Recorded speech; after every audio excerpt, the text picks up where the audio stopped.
Do you ever show up to a dinner where you're the one who booked the table, arranged the menu, and even approved the lighting, only to be told you don't belong? That was me, Belle. And that night, I got told by my mother-in-law, with a smile so tight it could slice glass, that the help doesn't eat with family. Except I wasn't the help. I owned the entire resort. Let me rewind. The Ocean View Haven was more than just a resort. It was a fight, a dream I funded, built, and sweated over while everyone else was busy playing Legacy and sipping wine on the terrace. I kept my name quiet because I thought peace meant silence. That night taught me otherwise. I was dressed like every other hostess, in a muted blazer with a pearl pin. No one knew the contract in my safe had my name printed above 51% ownership. That detail didn't matter to them, because I wasn't from their world. I wasn't blood. I was just Belle. I laid out the last salad plate, brushed a linen napkin into perfect folds, and moved toward my assigned seat, not near my husband, not near his parents, not even near a window, by the service door. I pulled out my chair. The scrape of wood echoed, and then her voice landed like a hammer on velvet. The help doesn't eat with family. No yell, no drama, just enough pitch to humiliate. Silence.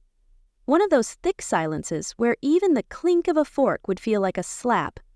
My husband called her. He didn't speak, just adjusted his cufflinks like nothing happened, and that's when I knew. I wasn't in their family. I was in their service.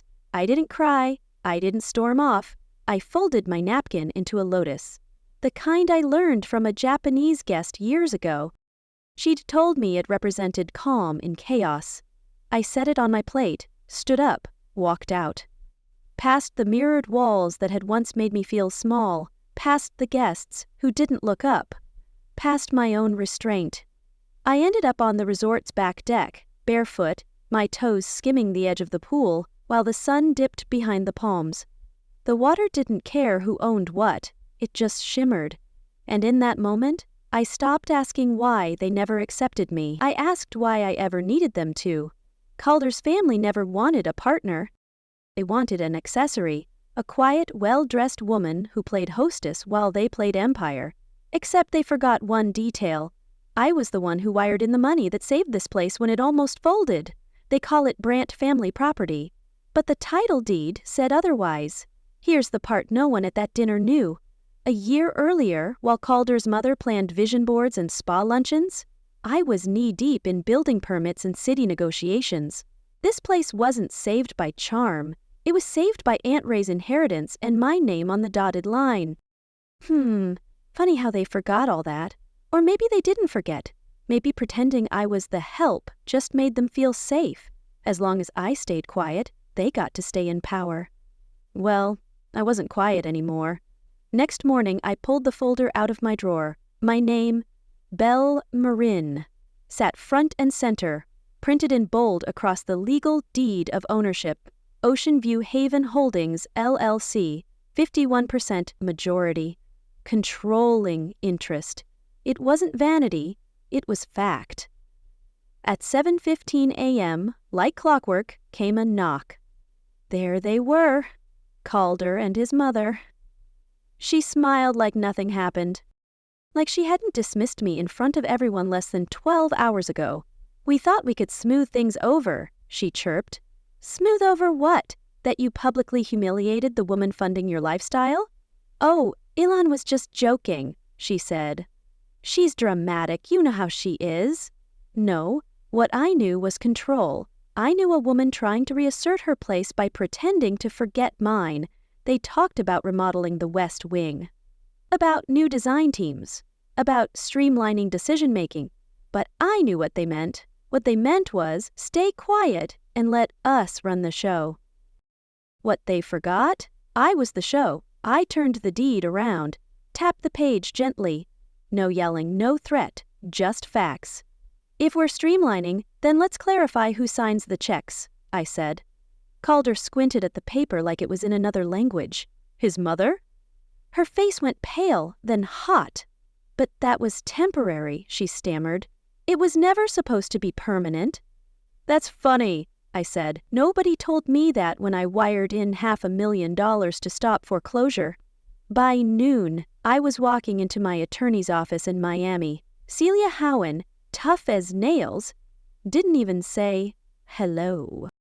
She just opened the folder I handed her. They tried slipping this trust amendment past you, she said.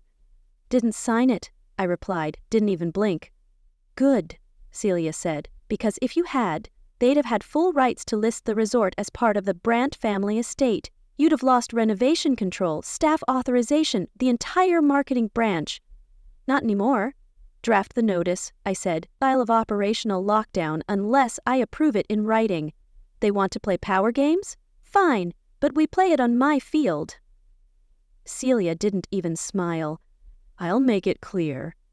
That night, I didn't go back to the dining suite. I sat by the fire pit. The document sat sealed in a legal envelope beside me like a bomb wrapped in silk. Calder passed by, paper in hand, pale. He didn't say a word, but his sister Ellen? She paused, took a photo of the envelope, probably planning her next smear campaign. She called it just business. But her eyes? They knew. What exactly are you planning? She asked. I didn't answer, just turned my phone face down and walked away, because what I had planned wasn't just revenge, it was reclamation. It was funny how fast things shifted after that envelope made its rounds.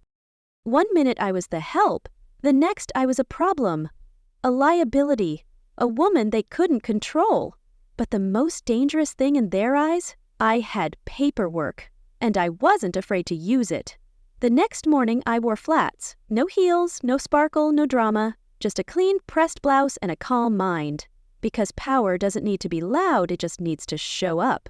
At the cafe, Gavin, our concierge, didn't just nod like he usually did. He walked over, pulled my chair out, and placed a folded napkin across my lap like it was muscle memory. Chamomile with lemon, right, Mrs. Marin?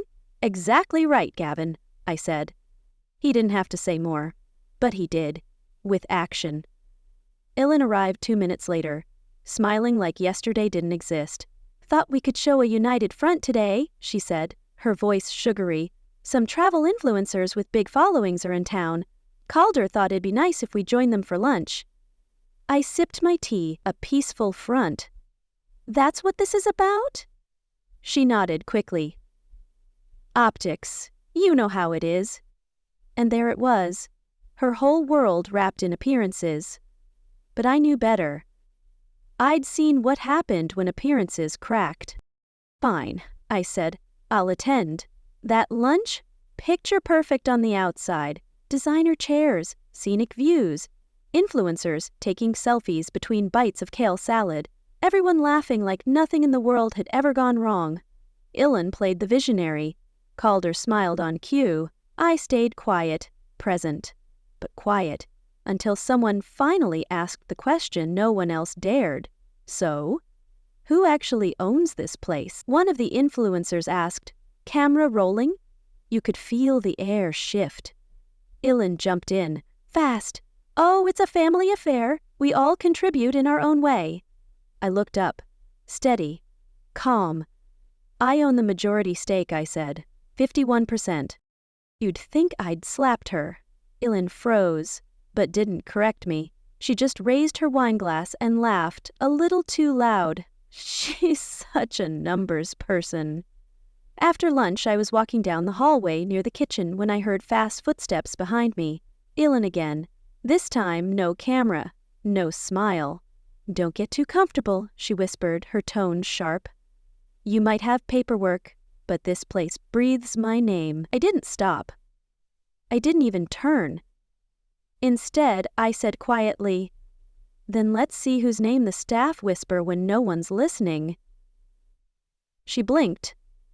1 beat. 2. Then she stormed off. And right on cue, Mara, the longest-serving housekeeper on staff, walked by carrying fresh linens. She paused, nodded respectfully at me. Good afternoon, Mrs. Marin. Not a glance toward Ellen. And that one nod meant more to me than all the designer gowns and fake smiles combined. Later that evening, Calder called. His voice was tight. nervous. "Did you restrict the maintenance budget?" "I did," I said. "Standard procedure for majority owners. No large expenses without written authorization." A pause. "You could have told me," he muttered. "You could have told me your mother tried to sneak through changes to the trust," I replied. Another silence. That night, the staff asked to meet me privately. Gavin and Marlowe, two people who'd been here longer than anyone, had something to say. "We've worked here for years," Gavin said, "and we saw how she treated people like ghosts. But you saw us." I didn't make a speech, I just nodded. "Thank you," I said. "That means more than you know." But then an email. Forward RSVP. One name caught my eye. Travis Brandt, Alder's cousin, a shark in real estate, the kind of guy who turns historic properties into luxury condos and calls it revitalization. Ilan had invited him behind my back. And that's when I realized she wasn't just clinging to power, she was calling in reinforcements. "Fine," I thought, "you bring your family, I'll bring mine." And that's when I texted my brother-in-law, not because I needed help, but because I was done standing alone. That evening, I heard footsteps in the lobby, measured, arrogant, like someone arriving to claim a kingdom. Brian Landon. He strolled in with sleeves pushed up and an architectural roll under his arm. His loafers had never touched a patch of sand in their lives. He didn't look at me, not really. He glanced, smirked, and said loud enough for others to hear, "Housekeeping's gotten stylish." I didn't blink. Calder tried to step in. "She's not..." But Brian was already dropping phrases like market repositioning and brand elevation while dumping blueprints on the concierge desk. He didn't even realize I was in the room. That was his mistake. Later that afternoon, Gavin caught my eye in the courtyard. He walked by without stopping, but slipped something into my palm. A key. Old, bent teeth. Tag read, "Archives, do not enter." "Found it in a drawer. Ilan marked off limits," he whispered. "Didn't think she had the right to hide it." I didn't say a word, just nodded. At sunset, while everyone was distracted with cocktails and curated hors d'oeuvres, I slipped through the back corridor into the oldest part of the resort, sealed off years ago for renovations. But I remembered these halls. My father used to let me rollerblade here after hours when I was little. Before I was the owner, before I was even Belle the caretaker, I was just a kid laughing through linen carts. The door creaked open. The air smelled like mildew and secrets. Inside, file cabinets, storage bins, and one faded leather-bound journal tucked under a pile of towels. No title, just a sticker with my father's handwriting. Financial personnel, legacy accounts. I opened it, and that's when everything shattered. Documents, payoffs, side deals, forged signatures, development contracts with Brian Landon signed after my father's death. One page stopped my breath. An authorization for a land expansion, dated 2 weeks after his funeral, signed allowing Brandt as witness. I felt dizzy. They'd faked it. While I was mourning, they were stealing. Then, a voice. "You found it." I turned. Alexei, the old handyman. White hair, eyes still sharp. "Your dad told me once," he said, "if anything ever feels off, don't destroy the past. Protect it." I swallowed hard. "You always said hi," he added. "Even when your mother said not to talk to the staff, we remembered that." I nodded. "Thank you, Alexei." He tipped his cap. "I'll be around if you need help remembering more." That night I scanned every page, every document, every signature. I didn't sleep because I wasn't going to confront them. I was going to expose them. And I knew exactly how. It was a Thursday evening when the final curtain lifted. They called it a Founders and Future Legacy Dinner. But for me, it was the reckoning they never saw coming. The room was polished to perfection. Crystal chandeliers, imported floral arches, influencers snapping photos. Like it was a Vogue shoot. Ilan sat front and center in a midnight blue gown so tight it looked vacuum-sealed. Calder beside her, stiff in a tux he didn't belong in. The seat assigned to me? Tucked beside the kitchen doors. I took it anyway. Not because I was small, but because I was done playing their game. Beside me sat Chef Paloma's apprentice. The poor kid nearly choked when he realized who I was. Miss Marin, I didn't know. I smiled and broke my bread in half. Then let's eat like family. The room glowed gold as the waitstaff swept in with precision. I was halfway through my salad, plain, no entree, when I noticed something strange. Chef Paloma peeked out from the kitchen and whispered in my ear. "They told me not to serve you a main," she said. Said salad was enough. I didn't flinch, just handed half my roll to the apprentice beside me. "It's not about the food," I said. "It never was." Then came the moment they'd been rehearsing for weeks. Ilan tapped her glass and stood. "Tonight," she began, voice syrup smooth, "we honor legacy, resilience. The family who built this sanctuary, when the world tried to drown it." Applause, manufactured, forced. Then Brian Landon rose with just enough drama. "To Elo," he said, raising a glass, "the woman who salvaged this place with elegance and grit." Some board members clapped, others hesitated. Calder just stared at his drink. I stayed seated. Then came the final insult. A server reached for my half-empty plate and hesitated, clearly uncomfortable. I nodded. "Let him take it." Ilan's laugh cut through the room. "Oh, don't worry," she said, loud enough for the room to hear. "The help doesn't usually eat with family. That's tradition." Silence. Not outrage, not gasps, just silence. And in that silence, I stood, straightened my plain gray dress, walked toward the back where the musicians waited for their cue, and handed a small silver USB drive to the assistant of the mayor's wife. "Make sure she sees this," I whispered. Then I stepped to the podium. I didn't speak. I didn't need to. I looked directly at Ilan, gave her a smile. Not the kind you wear in photos, the kind you give someone right before everything changes, and then I walked out. Behind me, phones started to buzz. Guests began whispering. Screens lit up like fireflies across the ballroom. They saw the truth. Documents, forged signatures, payoffs, land transfers dated after my father's death, text messages between Brian and Ilan joking about how easy inspectors were to buy. I didn't stop walking. I didn't look back. By morning, news vans lined the resort's front lawn. One headline read, "Quiet CEO walks out." Documents leak hours later. "Cynthia Rawl, my attorney, called at dawn. Joanna Weatherby's name just came up," she said. "A deed signed 20 years ago, your mother-in-law's maiden name, hidden under a shell corporation." I stared at the document. Joanna M. Weatherby.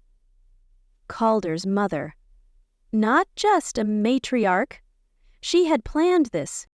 Long before I ever married in, she wasn't clinging to power, she engineered it. By 9 a.m. we were inside the county clerk's office. Cynthia filed a motion. Fraud, forged pre-nuptial clause, backdated trust revisions. She laid it all out like dominoes waiting to fall. Then Calder showed up. No driver, no tailored suit, just him, rumpled and raw. "I didn't know where else to go," he said. "You had plenty of places to go," I replied. "You just never wanted to leave her side." He looked broken, and I didn't hate him for it, but I didn't pity him either. "I saw the forged documents," he admitted. "He told me to sign the second line, said it was just to smooth things over." "No," I said. "You didn't want to lose her. And you didn't want to stand next to me if it meant standing against her." He didn't argue. And that was the most honest thing he'd done in years. By afternoon, the board called an emergency session. I stood at the head of the conference table with every document printed and notarized. "This isn't about bad press," I told them. "This is about truth." Joanna and Ilan had manipulated legacy like it was a board game. But today, the dice were mine. Killian Bragg, the HOA chair, cleared his throat. With these findings and 60% of stakeholder support, operational authority now shifts to Belle Marin, effective immediately. Ilan exploded. "She's lying! This is a smear campaign!" I didn't flinch. "Everything I have, I built in silence. Everything you have, you took in shadow." She stormed out, and no one followed. But it didn't end there. A day later, I received a lawsuit. Joanna was counterattacking, accusing me of emotional distress and hostile takeover. But it didn't matter, because 2 days later we were in court. And Ilan cracked. Under oath, Cynthia asked her plainly, "Did your mother instruct you to manufacture complaints against Belle Marin?" Ilan paused, glanced at Joanna. Then she said it. Yes. Just one word. But it broke everything open. The judge ruled in my favor. Full control of the resort. Counterclaims dismissed. Legacy restored. Back at the resort, I reopened the rooftop dining space that had been closed for months. No influencers, no board members, just the people who stayed. Maria from housekeeping, George from landscaping, Gavin, Marlo, even Chef Paloma's apprentice. The long table was full, except for one seat, the one Joanna always took. It stayed empty. "Will the family be joining?" one waiter asked softly. I looked around. "They already have," I said. That night, I walked to the far edge of the rooftop and looked out over the coastline. The lights of the resort glowed like a heartbeat. Behind me, laughter, clinking glasses, stories passed around like heirlooms. In that moment, I realized, sometimes the best revenge isn't rage or chaos. It's rebuilding a table they're no longer allowed to sit at.